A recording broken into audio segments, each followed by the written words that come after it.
What would you do when you're powerless to protect yourself, but find the courage to protect someone even more vulnerable? Let us know your thoughts in the comments and tell us which city you're watching from. And if you believe that hope can be found in the most unexpected places, subscribe to our channel so you don't miss what happens next. The rain came down in sheets that night, turning the small park at the edge of Maplewood into a landscape of shadows and rushing water. The streetlights flickered weakly, their glow barely penetrating the storm's fury. In the corner of that park, near the old rusted fence that separated the playground from the woods beyond, a small figure knelt on the wet ground, his thin shoulders hunched against the cold. Leo was 10 years old, but tonight he felt much smaller, his knees pressed into the muddy grass, soaking through his jeans. His hands trembled, not just from the cold, but from fear. Yet he didn't move. He couldn't, because clutched against his chest, shivering violently, was a dog. The stray was small and pathetic-looking, with matted brown fur plastered to its bony frame. A frayed rope hung loosely around its neck, the kind that suggested someone had tied it up and forgotten about it, or worse, abandoned it on purpose. The dog's eyes were wide with terror, darting back and forth as the storm raged around them. But Leo saw something else in those eyes, something that made him stay, despite everything, despite the voices. Look at the freak protecting that wet rat. The voice cut through the rain like a knife. It belonged to Marcus, a 13-year-old who had made Leo's life miserable for the past year. Marcus wasn't alone. 2 other boys stood behind him, their faces twisted with cruel amusement. "Your mom's dying at home and you're out here playing hero to a mutt?" Another voice jeered. This one belonged to Travis, Marcus's constant shadow. "What's wrong with you, Leo? You gonna cry again?" Leo did feel tears stinging his eyes, hot against his cold cheeks, mixing with the rain that streamed down his face. But he didn't let go of the dog. He held it tighter, feeling its rapid heartbeat against his chest, matching his own frantic pulse. "Leave him alone," Leo whispered, his voice barely audible over the storm. He wasn't sure if he was talking about himself or the dog, maybe both. Marcus took a step closer, his boots splashing in a puddle. "What did you say, loser? Can't hear you over all that pathetic whimpering." The dog pressed closer to Leo, and for just a moment, despite its obvious fear, it lifted its head and looked directly at Marcus. The boy stopped. Something about the dog's gaze was unsettling. It wasn't the look of a terrified animal. It was calm, ancient almost, as if it understood everything that was happening and was simply waiting. "Whatever, man," Marcus finally muttered, backing away. "You're not even worth it. Come on, guys." The 3 bullies turned and jogged back toward the neighborhood, their laughter fading into the storm. Leo stayed where he was for a long moment, his whole body shaking now. Then slowly he looked down at the dog in his arms. Those eyes met his again, and this time Leo saw something that made his breath catch. It was understanding. Pure, complete understanding. "It's okay," Leo whispered to the dog, his voice steadier now. "I've got you. I won't let anyone hurt you." The dog's tail gave a single, weak wag, and in that moment, something shifted in Leo's heart. For months, he had felt completely powerless. Powerless to help his mother, who lay in bed day after day, her illness stealing her away piece by piece. Powerless against the bullies, who seemed to sense his vulnerability like sharks scenting blood. Powerless even in his own home, where the heaviness of grief and fear made it hard to breathe. But right now, holding this shivering creature, Leo felt something he hadn't felt in a very long time: purpose. He carefully removed his jacket, the only barrier between him and the freezing rain, and wrapped it around the dog's thin body. His fingers fumbled with the frayed rope around the dog's neck, and after a moment he managed to untie it. The rope fell away into the mud, and the dog seemed to breathe easier. "Come on," Leo said softly, standing up on unsteady legs. "Let's get you somewhere safe." He knew what he was doing was risky. His father had been clear about not wanting any additional responsibilities. The weight of his mother's illness was crushing them all, and another mouth to feed, especially a stray dog's, would be met with anger. But Leo couldn't leave this creature here. He just couldn't. They made their way through the rain, Leo moving as quickly as he could while keeping the dog secure in his arms. The neighborhood was quiet, most families tucked safely inside their warm homes. Leo's house stood at the end of Maple Street, a small, single-story home with faded blue paint and a detached garage that his father rarely used anymore. The garage. That was it. Leo carefully pushed open the side door to the garage, wincing at the creak it made. Inside, it smelled of old motor oil and dust. His father's tools hung on the walls, and boxes of forgotten belongings were stacked in the corners, but it was dry, and it was safe. Leo set the dog down gently on an old blanket he found draped over a workbench. The dog stood on shaky legs, looking around the space, then back at Leo. In the dim light filtering through the small window, Leo got his first real look at the animal. It was definitely a male dog, maybe a mixed-breed terrier of some kind, though it was hard to tell under all that matted fur. He was painfully thin, ribs showing through his sides. But as Leo looked closer, he noticed something strange. Despite the tight rope that had been around the dog's neck, there was no mark, no redness, no raw skin, nothing. It was as if the rope had never touched him at all. "That's weird," Leo murmured, running his fingers gently along the dog's neck. The fur there was matted like the rest of him, but the skin underneath was perfectly smooth. The dog sat down, his eyes never leaving Leo's face. There was something almost human in that gaze, something that made Leo feel seen in a way he hadn't been in months. "You need a name," Leo said, a small smile crossing his face for the first time that night. He thought for a moment, watching how the dog seemed to blend into the shadows of the garage, quiet and observant. "Shadow. I'll call you Shadow. Is that okay?" The dog's tail wagged just once, but it was enough. Leo's smile grew. "Wait here. I'll be right back." Leo slipped out of the garage and ran through the rain to the back door of his house.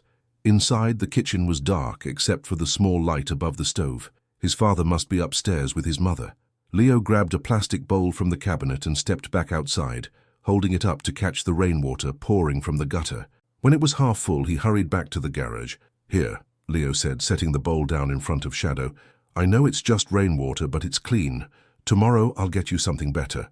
Shadow approached the bowl slowly, his movements careful and deliberate. He lowered his head and began to drink, and that's when Leo saw it. For just a fraction of a second, so brief that Leo almost thought he imagined it, the water in the bowl seemed to shimmer, not like a reflection of light, but from within, as if the water itself was glowing with a soft, silvery luminescence. Leo blinked, and it was gone. The water was just water again. "Whoa," Leo breathed, leaning closer. But Shadow had finished drinking and was now looking at him with those impossibly calm eyes. "Did you see that? The water, it was glowing." Shadow simply sat down again, his expression unchanged. Leo shook his head. He must be more tired than he thought. It had been a long, terrifying day. Maybe his mind was playing tricks on him. "I'll stay with you tonight," Leo decided, pulling an old camping mat from behind some boxes. He unrolled it on the floor next to Shadow and sat down, leaning back against the cold concrete wall. "I don't want you to be alone." Shadow moved closer and settled down next to Leo, resting his head on the boy's lap. The warmth of the dog's body, even through his wet fur, was comforting. Leo placed his hand on Shadow's head, gently stroking the matted fur. And then, for the first time in months, Leo began to talk, really talk. "My mum is sick," he whispered into the darkness of the garage, his voice cracking. "She's been sick for almost a year now. The doctors say it's some kind of disease that's attacking her organs. They've tried everything, medication, treatments, special diets. Nothing works. She just keeps getting weaker." Shadow's eyes remained open, looking up at Leo with that strange, knowing gaze. "Dad tries to be strong, but I can see it's killing him too. He doesn't sleep, he barely eats, and he gets angry at everything now. Not because he's mean, but because he doesn't know what else to do. We're losing her, Shadow, we're losing her, and there's nothing I can do about it." A tear slipped down Leo's cheek. "I'm just a kid. I'm nobody. I can't even protect myself from bullies, let alone save my mom. I feel so useless, so small, like nothing I do matters." He paused, his throat tight with emotion. "But tonight, when I saw you in the park, so scared and alone, something inside me just said I had to help. I had to do something. Even if it was just for you, even if I can't save my mom, maybe I could save you." Shadow shifted slightly, pressing his weight more firmly against Leo's side. It felt like a hug, like the dog understood every word and was trying to offer comfort in the only way he could. "Thank you for letting me save you," Leo whispered, his eyes growing heavy. "It made me feel like maybe I'm not completely powerless after all." The exhaustion of the day finally caught up with him. Leo's head drooped, and within minutes he was asleep, his hand still resting on Shadow's head. The dog remained perfectly still, a silent guardian in the darkness. Inside the house, in the upstairs bedroom, Leo's mother lay in her bed, her breathing shallow and labored. She had been mostly unconscious for days now, slipping in and out of awareness. Her husband, Robert, sat in a chair beside her, his head in his hands, fighting back tears. But then something strange happened. Sarah, Leo's mother, stirred. Her eyes flickered open, just slightly, and her head turned toward the window. Through the rain-streaked glass she couldn't see the garage, but somehow she heard something. It was faint, so faint that it might have been imagination, but it sounded like bells. Tiny, delicate bells, ringing with a pure, crystalline tone. "Robert," she whispered, her voice hoarse from disuse. Robert's head snapped up, his eyes wide with shock. "Sarah? Sarah, can you hear me? Do you hear that?" she asked, her words slow and slurred. "The bells." Robert listened, straining to hear anything beyond the rain. "I don't hear anything, honey, it's just the storm." "No," Sarah insisted, a small, confused smile crossing her pale face. "Bells, beautiful bells, like angels singing." Robert felt his heart clench. He had read about this. Sometimes, near the end, people heard or saw things, beautiful things, things that weren't there. He took her hand, squeezing it gently. "Rest, Sarah. I'm right here." She closed her eyes again, but the small smile remained on her face. For the first time in weeks she looked peaceful. Morning came grey and cold. Leo woke to find Shadow sitting at the garage door, looking at him expectantly. His fur had dried overnight, and while still matted, he no longer looked quite so pitiful. "You need to stay here," Leo told him, stretching his stiff muscles. "I'll bring you breakfast, okay? But you have to be quiet. My dad can't know you're here, not yet." Shadow tilted his head, and Leo could have sworn the dog nodded. Leo slipped back into the house. It was Saturday, which meant no school, but it also meant his father would be home all day. He had to be careful. In the kitchen, he made himself a bowl of cereal, but poured a second bowl and wrapped it in a paper towel. He also grabbed 2 slices of bread and a piece of leftover chicken from the fridge. Just as he was about to head back outside, his father's voice stopped him. "Leo, is that you?" "Yes, Dad," Leo called back, hiding the food behind his back. "Just getting breakfast." Robert appeared in the kitchen doorway. He looked terrible. His eyes were red-rimmed, his face unshaven, his clothes rumpled. He looked like he had aged 10 years overnight. "Your mother had a good night," Robert said, and there was a note of desperate hope in his voice. "She woke up for a few minutes. Talked to me. It's the most responsive she's been in days." Leo felt a surge of hope himself. "Really? Can I see her?" "She's sleeping now. The doctor is coming by this afternoon to check on her. We'll see what he says." Robert rubbed his face tiredly. "Where were you last night?" "I came to check on you around midnight and you weren't in your bed." Leo's heart hammered. I was in the garage. I couldn't sleep, so I went out there to think. I'm sorry. I didn't mean to worry you." Robert studied his son for a long moment, then sighed. "It's okay. I know this has been hard on you too. I just wish—" He trailed off, unable to finish the sentence.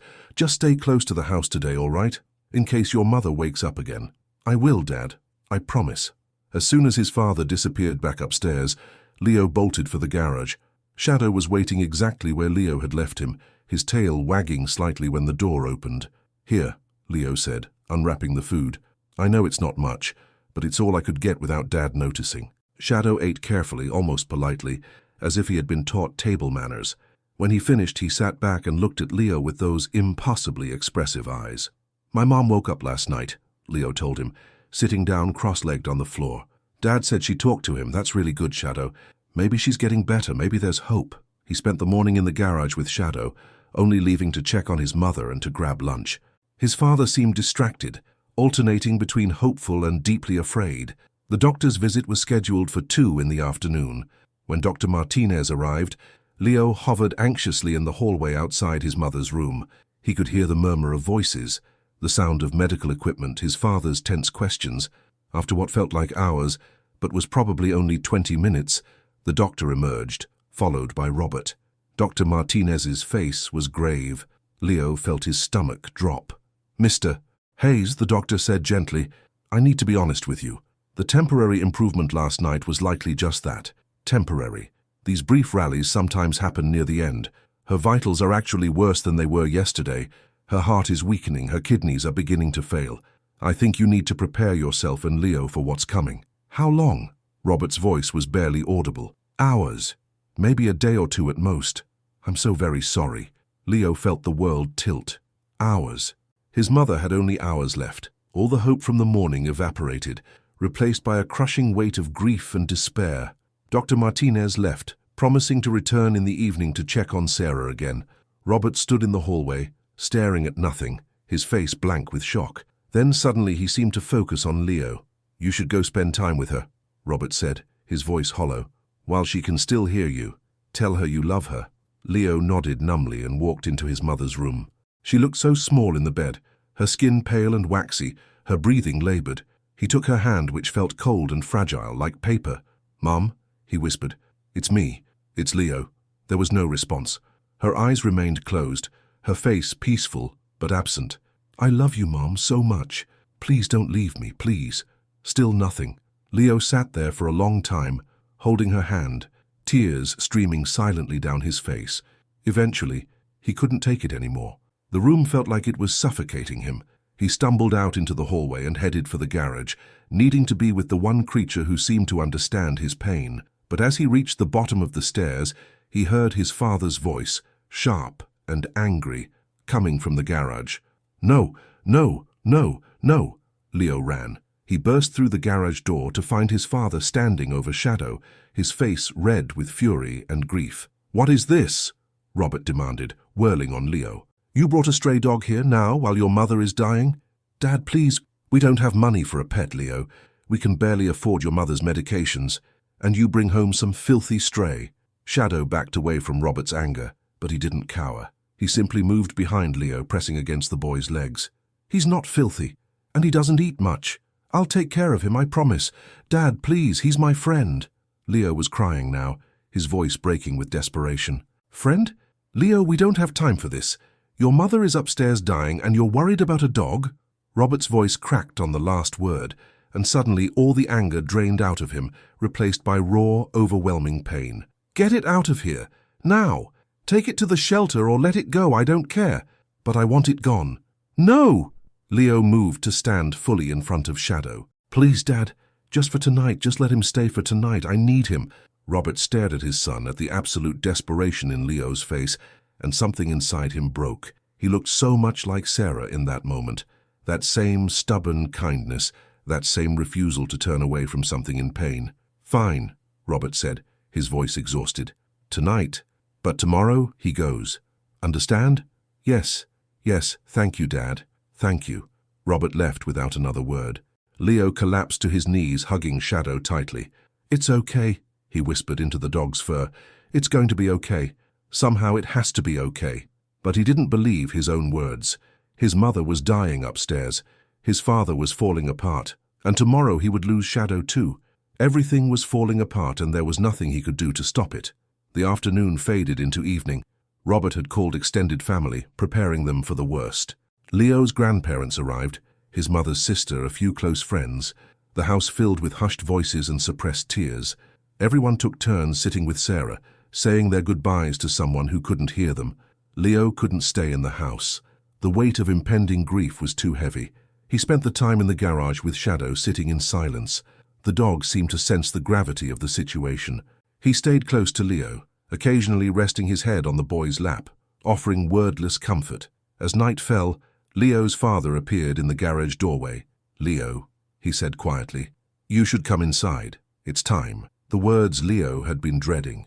He stood on shaking legs and followed his father into the house, casting one last look back at Shadow. The dog remained sitting in the garage, watching him go with those ancient, knowing eyes.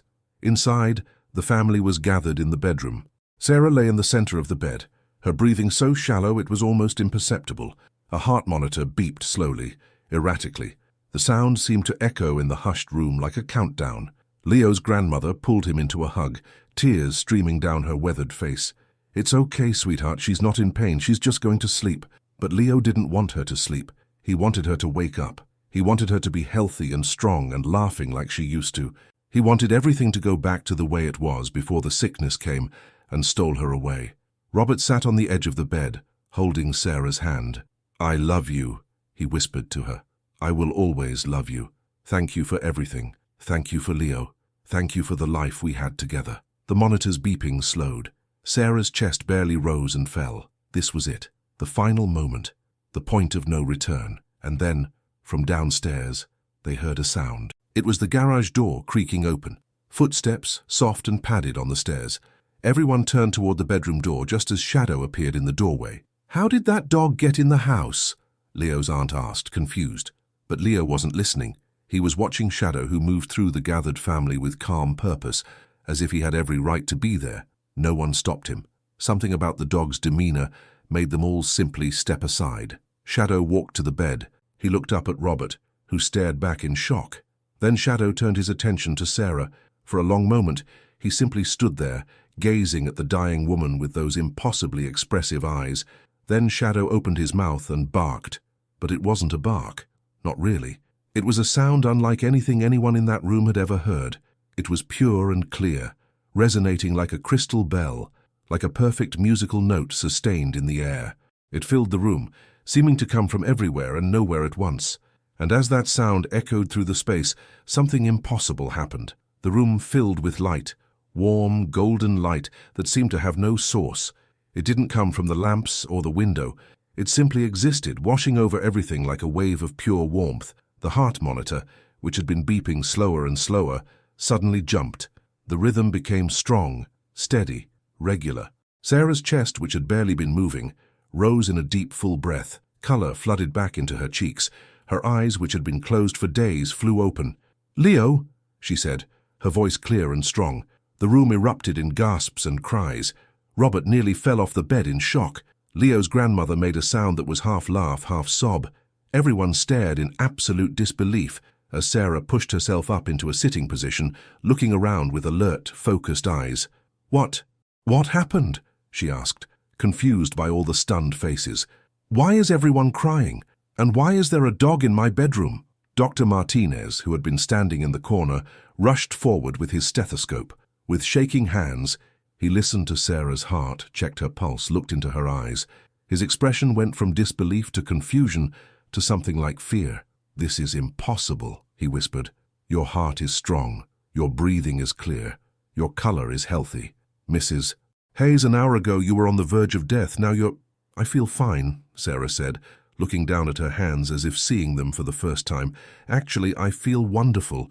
Better than I have in a year. What's going on?" No one had an answer. They just stared, caught between joy and utter incomprehension.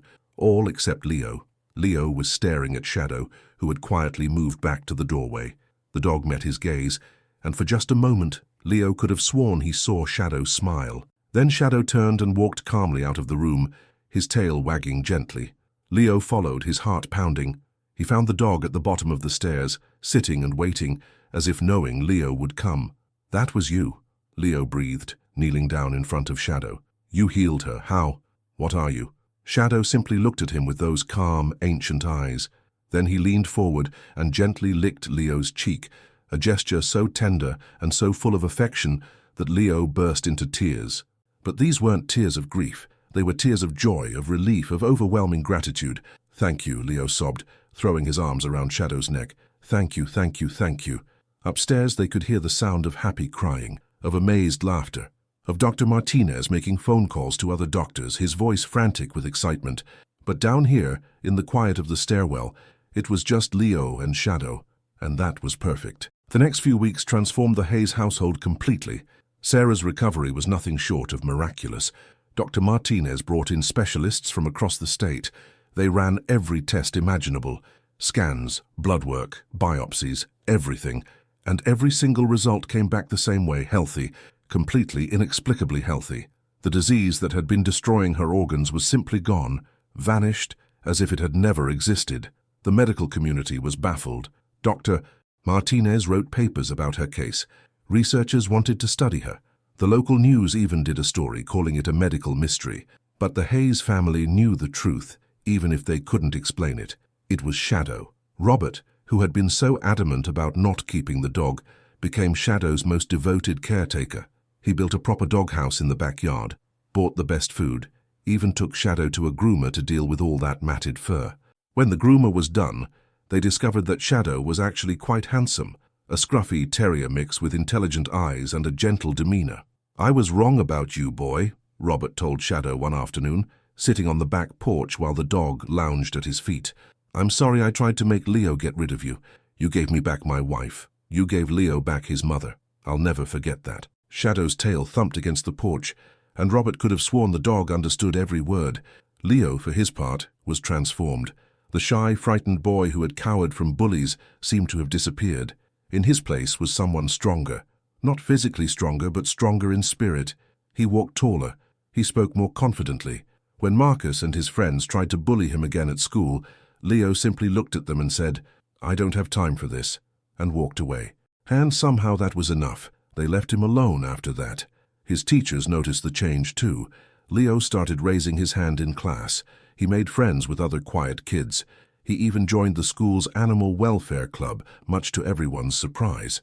But the biggest change came about 3 months after Sarah's miraculous recovery. The family was sitting at dinner, a real family dinner with everyone healthy and happy, when Sarah made an announcement. "I've been thinking," she said, looking around the table. "We were given a miracle, a true, genuine miracle, and I don't think we're supposed to keep it to ourselves." "What do you mean?" Robert asked. Sarah reached across the table and took his hand. "Remember how Leo found Shadow? He was abandoned, left to die in a storm, and Shadow saved my life. What if there are other animals out there like Shadow? Not magical," she added quickly, seeing Leo's expression, "but just as deserving of love and safety. What if we could help them?" Leo's eyes lit up. "Like a shelter. Exactly like a shelter. A small one just here at the house. We have the garage and we could convert part of the backyard. Nothing huge, but a place where abandoned animals could stay until we find them proper homes." Robert was quiet for a moment, considering. Then he smiled, really smiled, for the first time in over a year. "I think that's a wonderful idea. Shadow's shelter. That's what we'll call it. Shadow's shelter," Leo repeated, looking down at Shadow, who was lying under the table, his head resting on Leo's foot. "I love it." And so Shadow's shelter was born. They spent the next 2 months converting the garage. Robert, who had been an engineer before Sarah got sick, threw himself into the project with enthusiasm. They built kennels with soft bedding, installed climate control so the animals would never be too hot or cold, and created a small play area in the backyard. Sarah, with her newfound health and energy, became the shelter's manager. She coordinated with the local animal control, set up a website, and started networking with other rescue organizations. Leo helped after school and on weekends, walking dogs, cleaning kennels, and most importantly, spending time with the scared, abandoned animals, showing them that humans could be kind. Word spread quickly through Maplewood. The shelter that had opened because of a miracle. People brought in strays they found. They donated money, food, and supplies. Volunteers showed up offering their time. Within 6 months, Shadow's shelter had placed over 30 animals in loving homes. One Saturday afternoon, Leo was giving a particularly nervous rescue dog a bath when he noticed something. He had been washing the dog's neck when his fingers brushed against something hard under the matted fur. He carefully worked the tangles apart and found a small worn metal tag. "Hey, Mom, can you come here?" Sarah appeared in the doorway, wiping her hands on a towel. "What's up, honey?" "This dog has a tag. I almost missed it under all this fur." They worked together to remove the tag. It was old and tarnished, but something was engraved on it. Sarah held it up to the light, squinting to make out the design. Her breath caught. "Leo, go get Shadow. Right now." Confused but obedient, Leo ran to find Shadow, who was lounging in a sunny spot in the backyard. "Come on, boy, Mum wants you." Shadow stood and followed Leo back to the bathing area. Sarah was still holding the tag, her expression strange. She knelt down in front of Shadow and gently felt around his neck, under his fur. Her fingers found what she was looking for. She carefully extracted a second tag, identical to the first, that had been hidden in Shadow's thick fur since the day Leo found him. She held the 2 tags side by side. They were both made of the same tarnished metal, and on each one, engraved with simple, elegant lines, was the image of a single wing, an angel's wing. Leo felt chills run down his spine. "What does it mean?" Sarah looked at Shadow, who simply sat there, calm and knowing as always. "I think," she said slowly, "it means that we're supposed to keep helping, that this isn't just about us, it's about spreading the kindness we were shown." Over the next year, Shadow's shelter grew. They expanded into the yard, adding more space. They partnered with schools to teach children about animal welfare. They even started a program where kids who were being bullied could volunteer at the shelter, learning that protecting those who couldn't protect themselves was true strength. Leo often thought about that night in the storm, the night he chose to protect Shadow instead of running away from the bullies, The night he decided that even though he felt powerless, he would do the one thing he could do, save a helpless creature. And in return, Shadow had saved them all. He never did figure out what Shadow truly was. An angel? A spirit? A magical being sent to teach them a lesson? It didn't really matter. What mattered was that Shadow had shown them something important, that courage isn't about being the strongest or the most powerful. It's about choosing to help, even when you're scared, even when you feel small, especially then. Sometimes, late at night, Leo would sit with Shadow on the back porch looking up at the stars. Shadow would rest his head on Leo's lap, and they would just be together in comfortable silence. "Thank you," Leo would whisper, "for everything, for healing Mum, for healing me, for showing me that I'm not powerless." Shadow never answered with words, of course, but the warmth in his eyes, the gentle weight of his presence, said more than words ever could. One day, about 2 years after Leo first found Shadow in the storm, a little girl came to the shelter with her father. She was shy and quiet with sad eyes that reminded Leo of himself at that age. Her father explained that they were looking to adopt a dog, something gentle and calm to help his daughter cope with some difficulties at school. Leo knew immediately which dog to show them. There was a young beagle mix that had been at the shelter for a few weeks, overlooked because she was so quiet. But Leo had spent time with her, and he knew she had the same gentle spirit that Shadow had, the same understanding eyes. As the little girl knelt down and the beagle mix approached her carefully, Leo watched the magic happen. The girl's face lit up with the first genuine smile her father had seen in months. The dog pressed close, offering silent comfort, and the girl wrapped her arms around the dog's neck. "This one," she whispered. "Please, Daddy, can we take this one home?" Her father's eyes filled with tears. "Of course, sweetheart, of course." As they filled out the adoption papers, the father pulled Leo aside. "Thank you, you don't know what this means to us. My daughter has been having such a hard time. She's been bullied at school, and she's become so withdrawn. I was running out of ways to reach her, but I can already see a difference. That dog, it's like she understands." Leo smiled, remembering. "She does understand. Animals have a way of knowing when someone needs them. Trust me, I know." After they left, Leo found Shadow in his usual spot, watching everything with those calm, knowing eyes. Leo sat down beside him and scratched behind the dog's ears. "We did it again, didn't we, boy? We helped someone, just like you helped me." Shadow leaned into Leo's touch, and Leo felt that familiar warmth spread through his chest. This was what purpose felt like. This was what mattered. The years continued to pass, and Shadow's shelter became a cornerstone of the Maplewood community. They rescued hundreds of animals, placed them in hundreds of loving homes, and in doing so touched countless lives. Children who came to volunteer learned about compassion. Adults who adopted learned about second chances. And families who were struggling found unexpected sources of comfort and healing in the creatures they welcomed into their homes.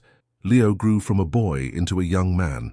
He graduated high school with honors and decided to study veterinary medicine in college. But even as his life expanded beyond Maplewood, he always came home on weekends to help at the shelter. It was his heart's home, his purpose. Sarah and Robert grew old together, something they had once thought impossible. They watched their son become a man they were deeply proud of. They watched their small shelter grow into something that changed their entire community, and they never forgot the miracle that made it all possible. Shadow remained a constant presence through it all. He never seemed to age the way normal dogs did. While other dogs at the shelter came and went, growing from puppies to seniors, Shadow remained the same, still gentle, still calm, still possessing those impossibly wise eyes. People commented on it sometimes. "How old is Shadow?" they would ask. "He looks so healthy for his age." The family would just smile and say he was well taken care of. But among themselves, they wondered. They knew Shadow was special. They had always known. And whatever he was, wherever he had come from, they were grateful for every day they had with him. One evening, when Leo was home from college for summer break, he and Shadow took their usual walk through the neighborhood. They ended up at the small park where they had first met all those years ago. The park had changed some. The old fence had been replaced. New playground equipment had been installed. But the memories remained as vivid as ever. Leo sat on a bench, and Shadow sat beside him, both of them watching the sunset paint the sky in shades of orange and gold. "You know," Leo said quietly, "I never thanked you properly. Not really. You didn't just heal my mum that night. You healed all of us. You healed me. Before I met you, I felt so small, so powerless. I was drowning in fear and sadness, and I didn't think anything I did mattered." Shadow turned his head to look at Leo, those ancient eyes fixed on his face. "But then I found you, and you showed me something important. You showed me that even when we're at our weakest, even when we feel like we have nothing to offer, we can still choose kindness. We can still choose to protect those who need protecting. And that choice, that simple act of compassion, can change everything." Leo reached down and stroked Shadow's head. "I don't know if you're an angel or a spirit, or just a very special dog, and I don't need to know. What matters is that you came into my life when I needed you most. You gave me back my mother. You gave me back myself. And because of you, we've been able to help so many others. That's your legacy, Shadow. Hope. That's what you gave us. Hope when we had none left." A warm breeze rustled through the trees, and for just a moment, Leo thought he heard something. A sound like distant bells, pure and clear and beautiful. The same sound his mother had heard that first night, when Shadow was in the garage and she was lying in her bed, supposedly dying. Shadow leaned against Leo's leg, his warmth solid and reassuring, and Leo understood. It wasn't about explanations or understanding the impossible. It was about accepting the gift and honoring it by passing it forward. They sat there together as the sun dipped below the horizon and the first stars began to appear. Two souls who had saved each other on a stormy night years ago, now bound together by something deeper than words could express. When they finally stood to head home, Leo noticed something glinting on the ground near the bench. He bent down and picked it up. It was a small metal tag, identical to the one Shadow wore, identical to the one they had found on the rescued beagle mix, identical to the ones they had discovered over the years on various rescue animals that came through the shelter. A single angel's wing, etched in simple, elegant lines. Leo smiled and put the tag in his pocket. He didn't question it anymore. These little signs, these small miracles, they happened around Shadow. They always had, and they always would. As they walked home through the quiet neighborhood, Leo thought about all the lives that had been touched by Shadow's shelter, the abandoned animals given second chances, the lonely people given companions, the children taught compassion, the families brought together, all of it stemming from one act of courage on a rainy night when a powerless boy chose to protect something even more helpless than himself. That night, after dinner, the family gathered in the living room as they often did. Sarah was reading, Robert was working on plans to expand the shelter's outdoor area, and Leo was studying for his upcoming veterinary exams. Shadow lay in the center of the room, as if he were the sun, and they all orbited around him. "I've been thinking," Sarah said, looking up from her book. "The shelter's 5-year anniversary is coming up. We should do something special. Maybe an open house. Invite the whole community to celebrate what we've built together." "That's a wonderful idea," Robert agreed. "We could do adoptions, raise awareness, maybe even raise some funds for the expansion. And we could honor Shadow," Leo added. "He's the reason all of this exists. We should tell his story. Well, the parts we can tell." Sarah smiled. The miracle dog who inspired a shelter. People love that story. But as they planned and talked, none of them noticed Shadow stand up and quietly walk to the back door. He nosed it open, a trick he had learned years ago, and stepped out into the backyard. He walked to the far corner where the shelter's newest addition was being built and sat down, looking up at the night sky. If anyone had been watching, they might have seen something extraordinary. For just a moment, Shadow seemed to shimmer, his ordinary dog form becoming translucent, revealing something else beneath, something radiant and beautiful and utterly otherworldly. Wings, vast and golden, unfurled from his shoulders, catching the moonlight like prisms. But then the moment passed and he was just Shadow again, just a dog, sitting in a backyard, looking at the stars. His work here wasn't done yet. There were still animals to save, still people to heal, still hope to spread. And he would stay as long as he was needed. That was his purpose. That had always been his purpose. Inside the house, Leo suddenly felt compelled to look out the window. He saw Shadow sitting alone in the yard and felt a pang of emotion he couldn't quite name. It was gratitude and love and something else, something that felt like reverence. "I'll be right back," he told his parents, stepping outside. He crossed the yard and sat down next to Shadow, not saying anything at first. They simply existed together in comfortable silence, human and dog, boy and angel, two beings connected by love and purpose. "Whatever you are," Leo finally whispered, "thank you for staying. Thank you for not leaving us." Shadow turned his head and looked at Leo with those impossibly deep eyes. And in that look, Leo understood. Shadow would stay as long as he was needed. as long as there were hurting creatures to heal and frightened souls to comfort. As long as there was work to be done in spreading hope and kindness. And Leo understood something else too. The miracle that had saved his mother wasn't just about one family. It was about starting a ripple, a wave of compassion that would spread outward, touching more and more lives, growing with each act of kindness, with each rescued animal, with each person who learned that protecting the vulnerable was the truest form of strength. They sat together under the stars, guardian and ward, teacher and student, angel and boy, and in that moment, everything felt exactly as it should be, complete, perfect, right. The anniversary celebration was a tremendous success. Over 300 people came to Shadow's shelter that day. Children played with puppies in the designated play area. Families met dogs and cats looking for homes. Local news crews covered the event, and 12 animals found their forever families that single afternoon. But the highlight of the day was when Sarah stood before the gathered crowd and told Shadow's story. She spoke about the rainy night when Leo found a stray dog in the park. She talked about her illness and her miraculous recovery, careful to present it as a medical mystery rather than claiming divine intervention. And she explained how that experience had inspired them to create the shelter, to give back the miracle they had received by helping other creatures in need. Shadow taught us something vital, Sarah said, her voice carrying across the crowd. He taught us that we're at our strongest when we protect those who cannot protect themselves. That true power isn't about being the biggest or the toughest. It's about choosing compassion when everything else tells you to walk away. Leo was just a 10-year-old boy when he found Shadow. He was being bullied. His family was falling apart.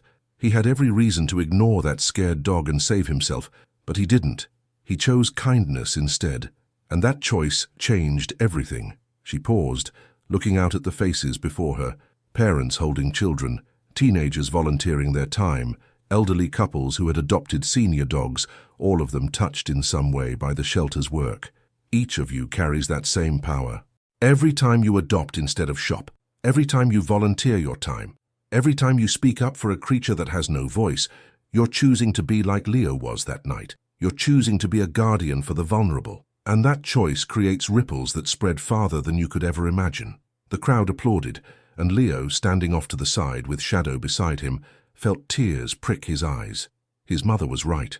They had all been changed by one simple act of compassion, and now they were changing others.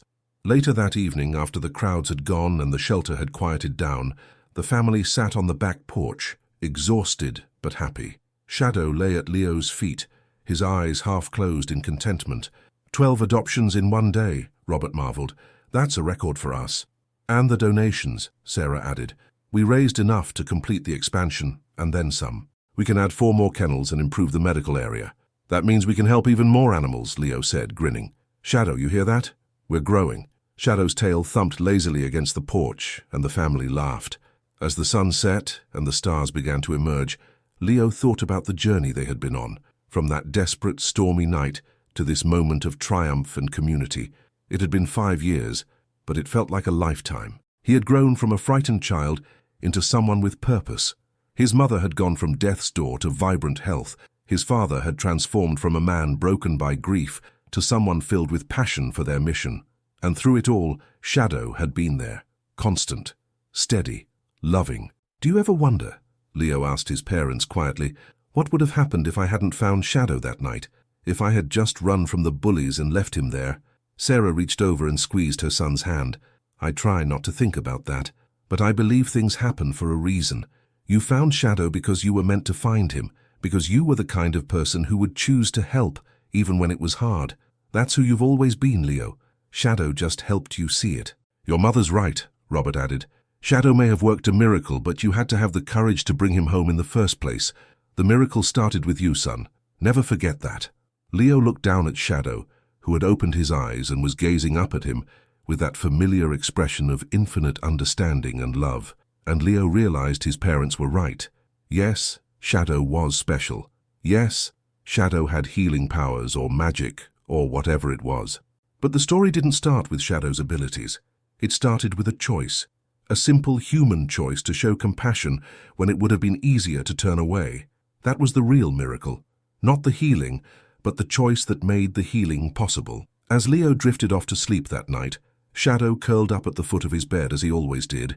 He dreamed of that rainy night 5 years ago, but in the dream, he saw it differently.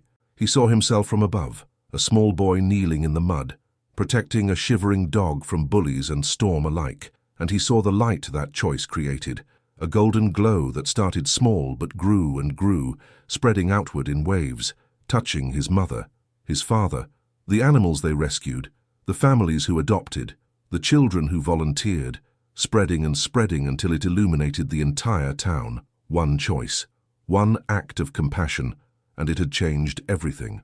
Leo woke the next morning with a sense of clarity and purpose stronger than ever before. He got up, got dressed, and went downstairs to find his parents already in the shelter area, preparing for the day's work. "Morning," he called out. "What can I do to help?" "We have 3 new intakes coming in today," Sarah said, consulting her tablet. 2 cats from an eviction situation and a senior dog whose owner passed away. They'll all need processing, medical checks, and settling in. "I'm on it," Leo said. He spent the morning doing exactly that, greeting each new animal with gentleness and patience, making sure they felt safe in their temporary home. The senior dog, a graying golden retriever named Buddy, was particularly scared and confused. He kept looking around as if searching for his deceased owner. Leo sat with Buddy for over an hour, just talking to him softly, letting the dog lean against him and grieve in his own way. Shadow came and sat with them too, his presence seeming to comfort the older dog. "It's okay to be sad," Leo told Buddy, stroking his soft fur. "You lost someone you loved. That hurts. But you're safe now. We're going to take care of you, and we're going to find you a new family who will love you just as much, I promise." Buddy sighed deeply and rested his head on Leo's knee, and Leo felt that familiar warmth in his chest. This was why they did what they did, for moments like this. For the chance to be a light in the darkness, for creatures who desperately needed one. Over the following months, the shelter continued to thrive. Buddy the golden retriever found a wonderful home with an elderly widow who had recently lost her own dog. The 2 cats went to a young couple expecting their first child, and dozens more animals passed through, each finding their perfect match. Leo finished his first year of veterinary school with top grades and came home for the summer to work full-time at the shelter. He had learned so much about animal medicine, and he was eager to apply that knowledge to helping their rescues.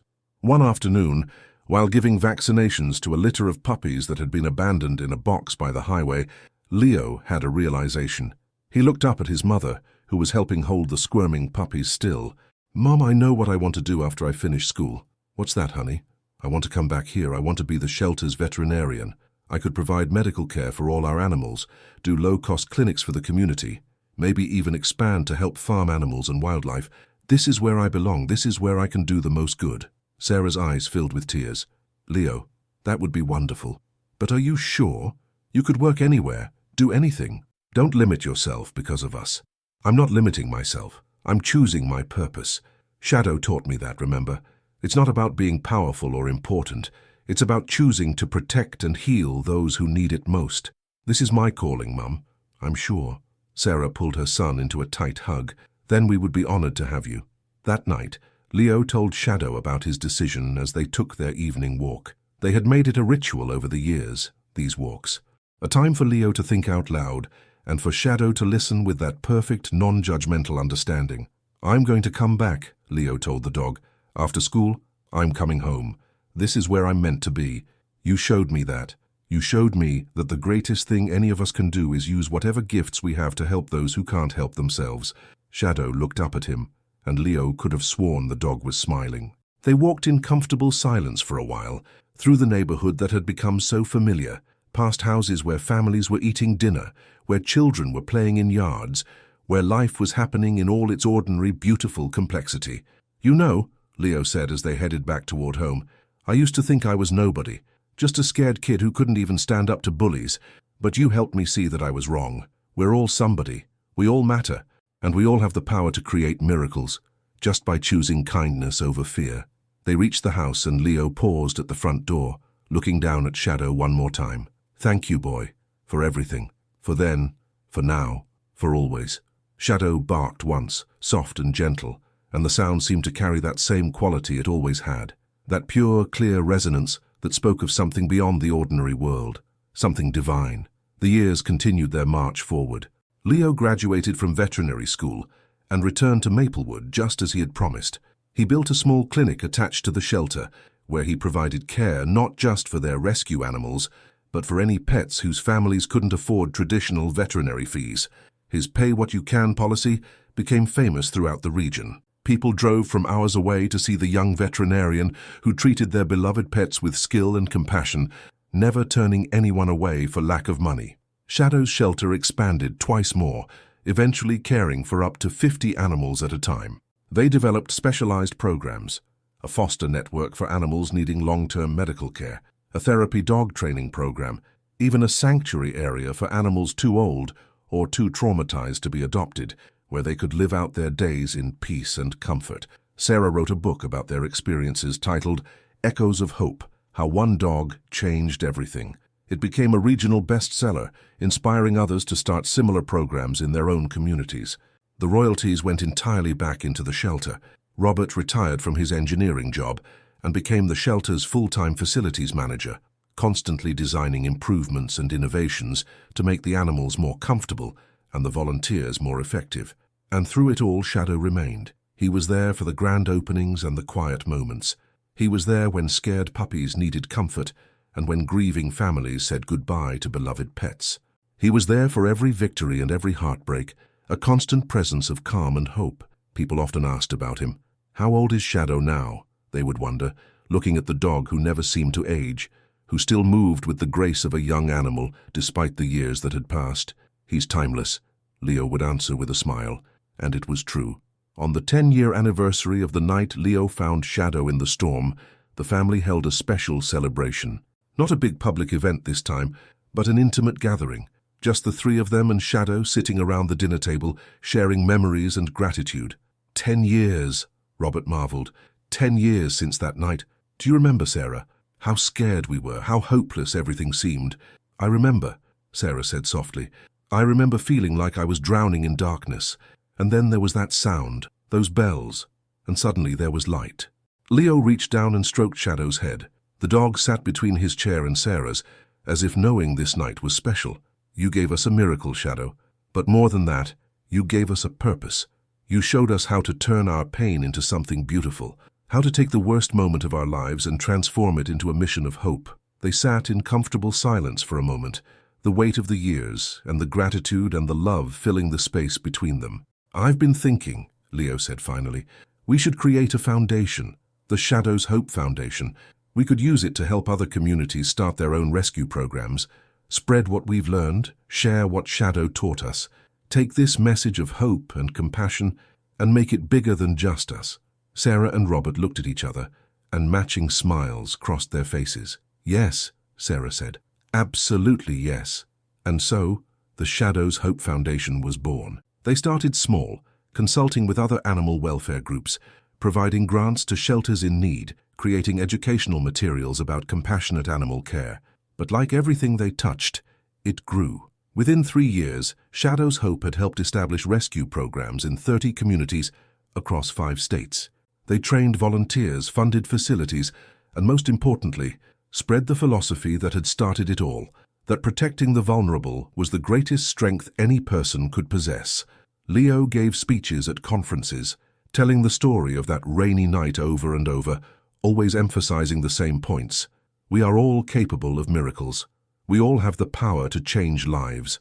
All it takes is the courage to choose compassion when it would be easier to walk away. And every time he told the story, he felt Shadow's presence beside him, even when the dog wasn't physically there. That warm, steady certainty that he was doing exactly what he was meant to do. Shadow, for his part, continued his quiet work at the original shelter. He seemed to have an instinct for knowing which animals needed him most. A frightened puppy mill survivor would find Shadow lying calmly outside her kennel, his presence soothing. An aggressive dog traumatized by abuse would somehow relax when Shadow was near, as if the gentle dog's energy dissolved barriers that humans couldn't breach. The volunteers called him the peacemaker. The families who adopted called him the shelter's heart. And the Hayes family simply called him their angel. Time moved forward, as it always does. Leo met a woman named Rachel at a veterinary conference. She was a wildlife rehabilitator, with the same passion for healing and protecting that Leo had.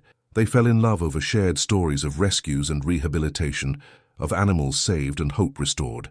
They married in the backyard of the shelter, surrounded by friends, family, and of course animals. Shadow served as the unofficial ring-bearer, walking down the aisle with the rings tied to a ribbon around his neck, much to everyone's delight. "He brought us together too, in a way," Rachel said during her vows, looking down at Shadow, "because everything good in Leo's life stems from the night he chose to protect something helpless. That choice made him who he is, and who he is the man I love." Sarah cried happy tears.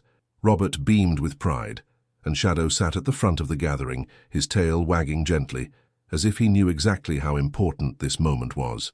Leo and Rachel built a home on the shelter property, a small cottage where they could be close to their life's work.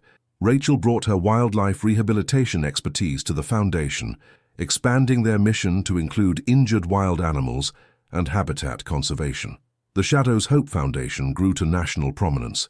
They were featured in major news outlets, won humanitarian awards, and inspired countless others to start their own programs. But they never lost sight of where it all began, with one scared boy, one abandoned dog, and one choice to show compassion instead of fear. On the 15th anniversary of the miracle healing, Sarah's doctor requested a meeting. Dr. Martinez, now elderly himself and nearing retirement, sat across from Sarah, Robert, and Leo in his office, shaking his head in wonder. "I've been a doctor for 40 years, he said. "I've seen a lot of things. But Mrs. Hayes, your case remains the most extraordinary thing I've ever witnessed. I've reviewed your files again, compared them with your current health screenings. The disease you had was terminal, absolutely terminal. There was no cure, no treatment that could have saved you. And yet 15 years later you show no signs of ever having been sick, not even scar tissue on your organs. It's as if the disease was completely erased from your body, from your history, as if it never existed." "Are you trying to say something, Doctor?" Robert asked. Dr. Martinez leaned forward. "I'm saying that what happened to you was impossible, medically, scientifically impossible, and yet it happened. I don't pretend to understand it. I can't explain it, but I can acknowledge it.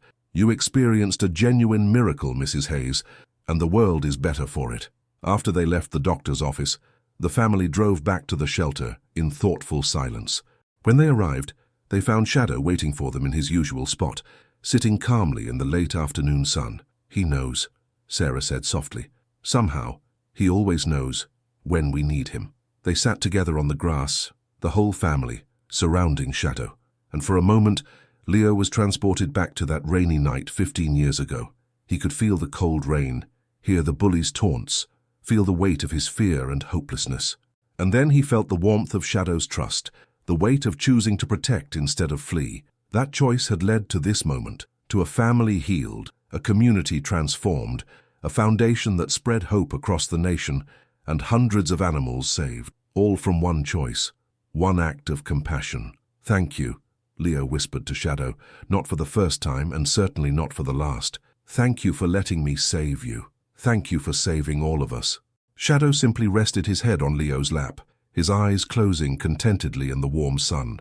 And in that moment, everything was exactly as it should be. The years rolled on, bringing new challenges and new triumphs. The foundation expanded internationally.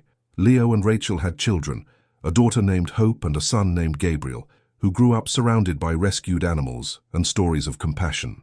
They learned from an early age that protecting the vulnerable wasn't just something you did, it was who you were. Shadow remained eternally young, eternally patient, eternally present. He was there when Hope took her first steps, stumbling toward the shelter to pet the puppies. He was there when Gabriel fell off his bike and needed comfort. He was there for every foster animal, every frightened creature, every soul that needed a reminder that goodness existed in the world. And so our story draws to a close, not with an ending, but with a continuation. Because that's what true miracles do. They don't just fix a problem and disappear. They ripple outward, creating waves of change that continue long after the first stone is thrown into the water. Leo, now a middle-aged man, still walks with Shadow every evening. They still return to that small park where it all began. And Leo still marvels at how one choice, made by a frightened boy on a stormy night, changed absolutely everything. "You know what the real miracle was," Leo said to Shadow one evening, as they watched the sunset from their familiar bench. "It wasn't the healing, even though that was extraordinary. The real miracle was that you helped me understand that I mattered, that my choices had power. That even when I felt like nothing, like I had nothing to offer, I could still create change through compassion. That's what you gave me, Shadow. You gave me myself. Shadow looked up at him with those timeless eyes, and Leo saw reflected in them all the years, all the animals saved, all the lives touched, all the hope spread. He saw the scared boy he had been and the man he had become. He saw his mother's illness and her healing. He saw his father's grief and his joy. He saw a community transformed and a nation inspired. All of it starting with one simple, beautiful choice: to protect something helpless, even when you feel helpless yourself. That is the lesson Shadow brought into the world. That is the echo of hope that continues to reverberate through every life they touch. We are all stronger than we know. We all possess the power to create miracles. All we have to do is choose compassion, choose protection, choose love. Even when we're powerless to protect ourselves, we can find the courage to protect someone even more vulnerable. And in that moment, in that choice, we discover our true strength. This is the story of Shadow and Leo. This is the story of a bullied boy who rescued a stray dog in a storm, and how that dog's bark healed more than just his mother's final illness. It healed a family, a community, and everyone who heard the story and chose to pass that compassion forward. What would you do if you found yourself powerless but discovered someone who needed you to be strong? Would you walk away, or would you kneel in the mud and offer protection? Would you choose fear, or would you choose hope? The answer to that question might just change everything. It did for Leo. It could for you too. Think about that the next time you encounter someone or something vulnerable. Remember that true strength isn't about power. It's about choosing kindness, even when it's difficult, especially when it's difficult. And if you believe that one act of compassion can create ripples that change the world, then carry that belief forward. Protect the vulnerable. Show kindness to the frightened. Be the hope that someone desperately needs, because you never know when your choice to help might open the door for a miracle. For them, for you, for everyone whose life you touch. That is Shadow's legacy. That is Leo's story, and it can be yours too. Remember to tell us in the comments what you would have done in Leo's situation. Tell us where you're watching from, and tell us about a time when you chose compassion even when it was difficult. And if this story touched your heart, subscribe to our channel so you can continue to find hope, inspiration, and reminders that miracles happen when we choose love over fear. Share this story with someone who needs to hear it, someone who feels powerless, someone who has forgotten their own strength. Because the message of Shadow and Leo is simple but profound. We all matter. Our choices matter. And compassion has the power to heal wounds we didn't even know we could touch. Thank you for joining us on this journey. May you find your own Shadow. May you be someone else's Leo. And may you always remember that hope can be found in the most unexpected places, often waiting in the rain, needing someone brave enough to offer protection. Go forth and create miracles through compassion. The world is waiting for your choice.